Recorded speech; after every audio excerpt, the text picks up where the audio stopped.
This is True Crime Arizona, an Arizona's Family Originals podcast. Hi, everybody. It's Briana Whitney here, host of the True Crime Arizona podcast. I'm with our investigative reporter, Morgan Lowe.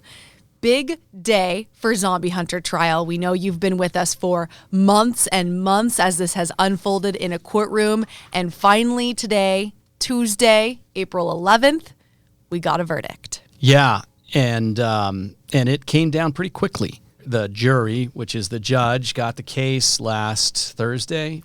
Yeah, that was closing arguments. Then Friday, Monday, verdict today. And before we get into what the verdict was, we should set the scene for you because this was unlike any other courtroom I've been in where everybody gathered for a verdict, because normally you have a jury and the victim's family members are there and it's so tense. And this one, there were a few more people there than are normally there for testimony in the audience section, in the gallery. But you had the attorneys who all know each other very well and are talking beforehand. Bryan Miller came out, he was talking to his attorneys. The judge came out a few minutes early and chit-chatted, and then they started early. It was supposed to be read at 2 p.m. They started, she said, is everybody ready? It was 1:57, and then they went into it. I mean, it felt pretty casual watching it. And I know we want to play the sound of that moment when Judge Suzanne Cohen read the verdict. Now, we've talked a lot about the first-degree murder charges, but there were also charges on the table of kidnapping and attempted sexual assault. She read the verdict in all three charges, so we're going to play that out for you in full now. 2015-102-066-001, count 1, first-degree murder. The court, the finder of fact, in the above entitled action, upon my oath, finds the defendant as to count 1, first-degree murder, Angela Brasso, as follows. Guilty.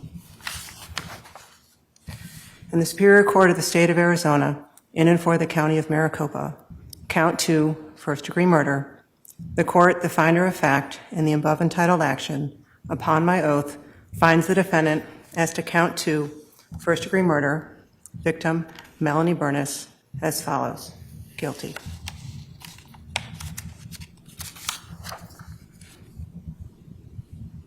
Does the parties waive reading the caption for the remaining counts? We do, Your Honor. Yes, Your Honor. Verdict, count 3, kidnapping. The court, the finder of fact, in the above entitled action, upon my oath, finds the defendant as to count 3, kidnapping, victim Angela Brasso, guilty. Count 4, kidnapping.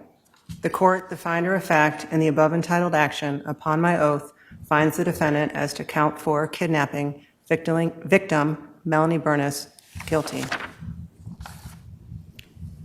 Verdict, count 5, attempted sexual assault. The court, the finder of fact, in the above entitled action, upon my oath, finds the defendant as to count 5, attempted sexual assault, victim Angela Brasso, guilty. Count 6, attempted sexual assault. The court, the finder of fact, in the above entitled action, upon my oath, finds the defendant as to count 6, attempted sexual assault, victim Melanie Burness, guilty.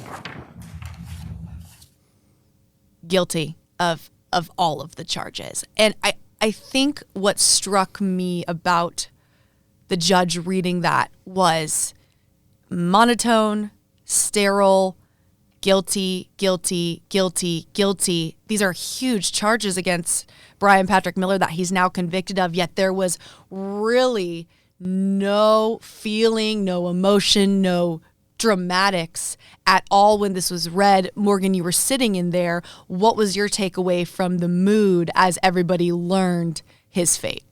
Having covered other big court cases in the past, and certainly having seen plenty on television, whether it's real ones or fictional ones, you expect this, like the gasp, and you expect the tension to be palpable to be able to feel it.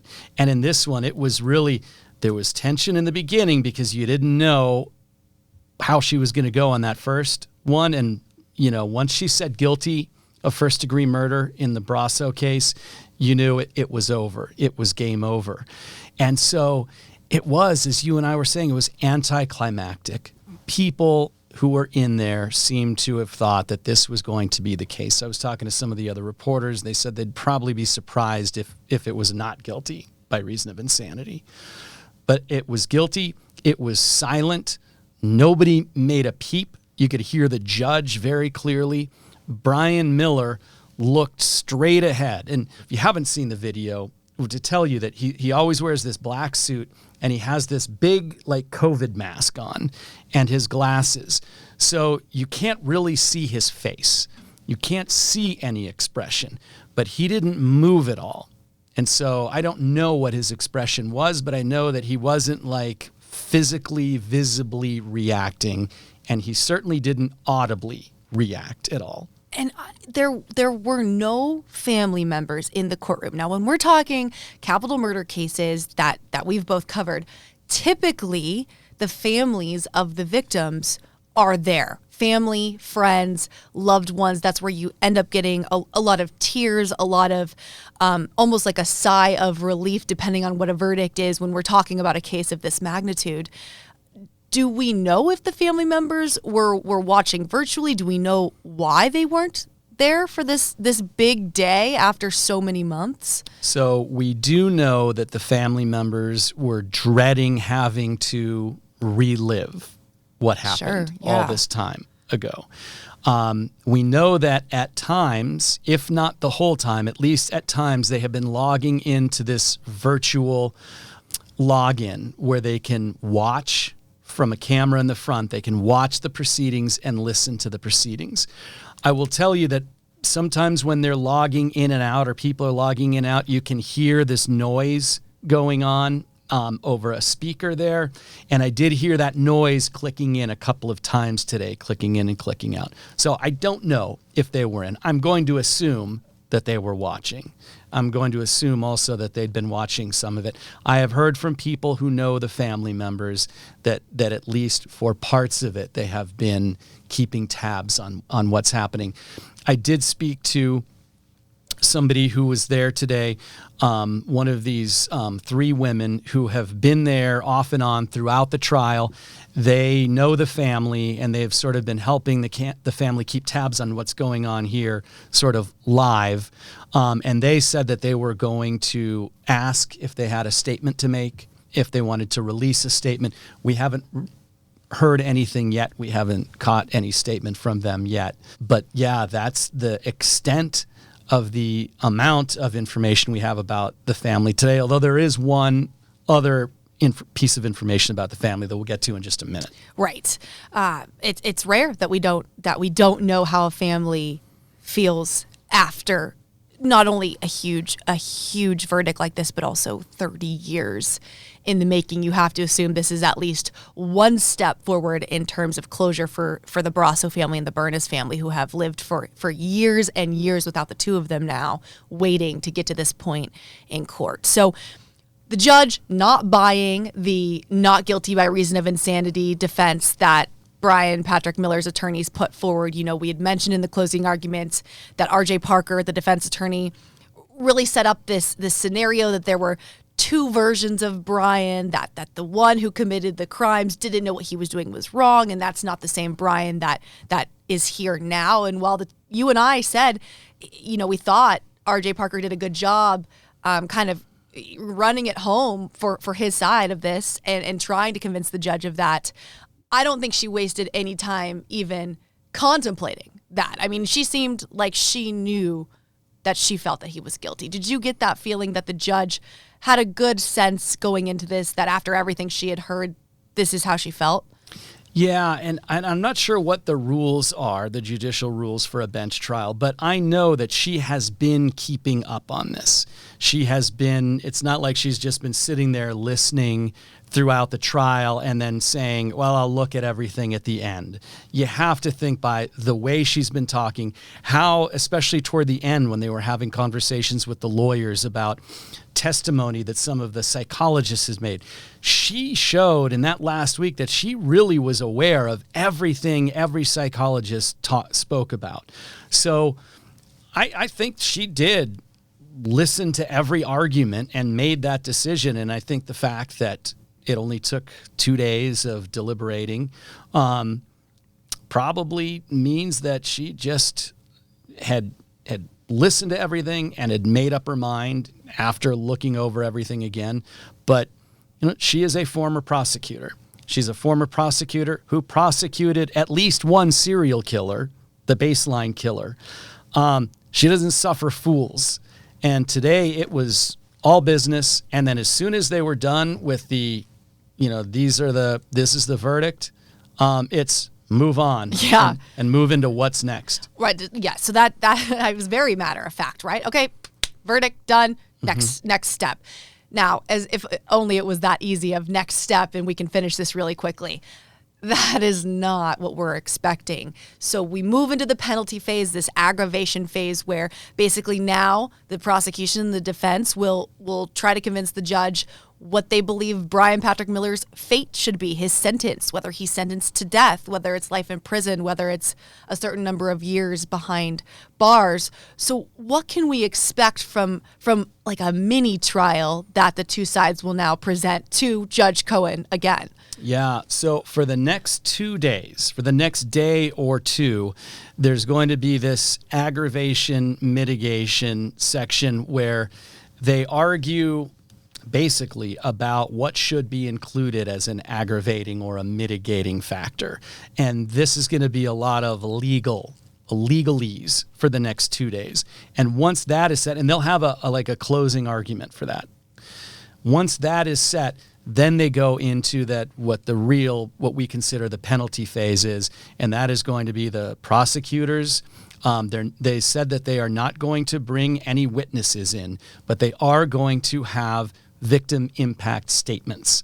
And they said today that family members of the victims, some of them are still writing these victim impact statements.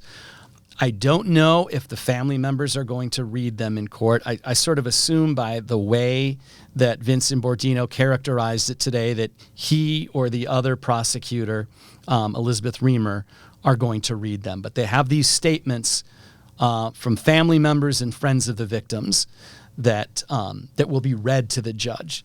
Then the defense, they're going to have, I think they said 26 witnesses. Yeah, stark difference from prosecution calling no witnesses. Right, and they will tell the judge why they think that it should be life in prison rather than the death penalty. They could, tell the judge nice things about Bryan Patrick Miller.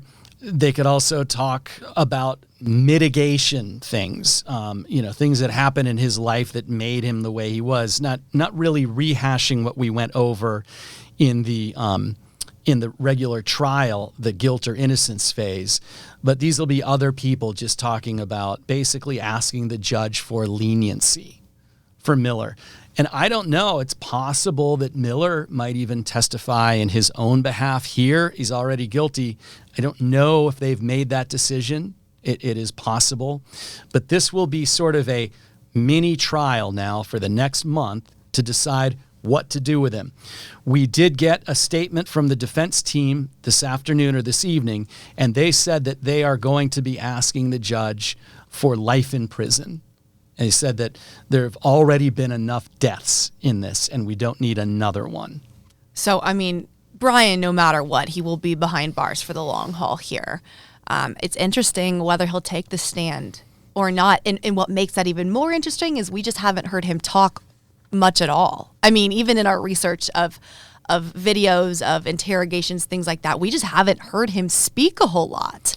We haven't seen him look like a regular human. He comes in, let me set the stage for you in the courtroom. It's a pretty big courtroom. The defense table is on the right, and about 5 feet from the defense table is this door. And the door comes in from the sort of captivity area. And Bryan Miller walks in, he takes 4 steps, and he sits down. And then he sits there, and he might look around a little bit and talk to the lawyer, and he writes sometimes, and he has paperwork with him. Then he gets up and he leaves. Today, after the verdict, he had to go up and I believe sign the verdict forms. So he got up and he walked to the front. It's the most we'd seen him move around. And then he was interacting with his lawyers up there. And it was the first time that I saw him where he looked like a regular person up there. And a couple of the other lawyers who sit behind the first and second chair defense lawyers who've sat there the whole time went up and sort of patted him on the back and looked like they were giving him words of encouragement. But patting him on the back. And that was sort of the most I've seen him look like a regular person. And then within 5 minutes, he was out the door. And tonight, he is going to bed as a convicted killer for the first time in his life. That is a change in status with a distinction. At the end of the hearing today, the judge said, he's non-bondable. Now, he hasn't been bondable before, but now that he is convicted, he's officially non-bondable. He is in jail and will stay behind bars. So there's so much more to come on this because of that. And we will bring you all of that as this unfolds, because oftentimes victim impact statements are extremely powerful. It's sometimes the first we hear from family members in a case. And of course, especially if he takes the stand himself, we will also be bringing that to our listeners as well. So stay with the True Crime Arizona podcast. We know this was a big day today in the trial. It's one step closer to the final end of all of this. And you'll always find the best information here as we stay up to date with what's unfolding. So thank you, everybody, for sticking with us through the verdict, and we'll be sure to see this thing all the way through with all of you who have been on this journey of the Zombie Hunter trial with us. True Crime Arizona, the podcast, is hosted by me, Brianna Whitney. And me, Morgan Lowe. It is a production of 3TV, CBS 5, and azfamily.com in Phoenix, Arizona. This is True Crime Arizona, an Arizona's Family Originals podcast.